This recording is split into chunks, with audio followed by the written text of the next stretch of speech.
Good morning বন্ধুরা, কেমন আছো? বন্ধুরা, আজকে তোমাদের কি প্ল্যান সারাদিনে? আমি কিন্তু কোনোদিন প্ল্যান করে কোনো কাজ করতে পারি না, আমার দ্বারা হয় না। আমি যখন যেটা ভাবি সেটাই করি। ওই প্ল্যান করে আজকে এটা করব ওটা করব, জীবনে হয়নি। অনেক প্ল্যান করেছি, সব প্ল্যান বৃথা। তাই আমি প্ল্যান করি না। আমার হঠাৎ করে কিছু মনে হয় আর করে ফেলি। প্ল্যান করে ভাবি যদি পরেই জিনিসটা করব, তাহলে আর হচ্ছে না। যাই হোক, সত্যি কথা বলতে কি বন্ধুরা, এখন কার দিন, মানে এখন যেই দিনকাল পড়েছে, আজকালকার মেয়েদের যা মতিগতি দেখি, বন্ধুদের সঙ্গে কলেজ থেকে ফিরছে, যাচ্ছে আসছে, এখানে ওখানে দাঁড়িয়ে আড্ডা মারছে। আর কি আর বলবো, এই চলছে। তারপরে সামনেই আমাদের এই দোকান আছে পাশেই। বাপরে বাপ, সব ছেলেরা মেয়েরা বাইকে করে আসছে, জানলা দিয়ে দেখছি। আর একদম বোতল পেটের ভেতরে জামার নিচে ঢুকিয়ে ঢুকিয়ে নিয়ে চলে যাচ্ছে। কি দিনকাল পড়েছে, আমি ভাবি এইসব মেয়েরা যখন পরের বাড়ি যাবে কি সর্বনাশটাই না হবে, শাশুড়ি শ্বশুরদের কি দুর্দশাই না হবে।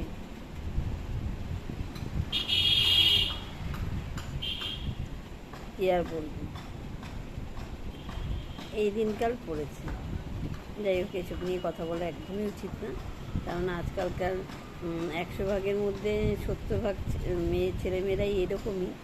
ছেলেদের কথা বলবো না, ছেলেরা তো ওটা করেই, মেয়েরাও করছে। এখন সবই ন্যাচারাল। এখন মায়েরাও, শ্বশুর শাশুড়িরাও ভাবে আজকালকার ছেলেমেয়েরা এরকম করে, সেটা কোনো ব্যাপার না। এমনকি কিছু ফ্যামিলিতে আছে শ্বশুর শাশুড়ি ছেলে বউ সবাই একসঙ্গে বসেই ড্রিঙ্ক করে।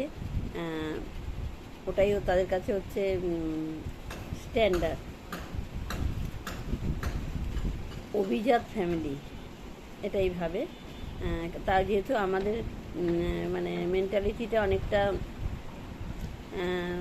ভালো না, এই জন্য আমরা ওরকম ভাবি। আসলে তা না, যে যেটা করে সেটাই তাদের নর্মাল ব্যাপার। আমরা সাধারণ ঘরের বউ, আমাদের কালচারটা একটু অন্যরকম, তো তাই আমরা এইসব ভাবি নিন্দা। কিন্তু সব ফ্যামিলিতে এটা নিন্দা ভাবে না। তারা কিন্তু সুন্দর জীবনযাপন করে, ছেলের বউ নাতিপুতি নিয়ে এক জায়গায় বসে ড্রিঙ্ক করছে। এটা ভাবলে কিন্তু তখন সেটা খুব একটা খারাপ চোখে দেখায় না, কেননা ওটা ন্যাচারাল। তার মানে এই নয় যে ওরা ড্রিঙ্ক করে মাতলামো করে, ওরা অল্প একটু খায়, ওটা ওদের ভালো লাগে। সব ফ্যামিলির লোকরা এক জায়গায় বসে পার্টি করছে, খাচ্ছে। কিন্তু কখনো কখনো যখন ওটা নেশায় পরিণত হয় তখনই খারাপ, এই হলো ব্যাপার।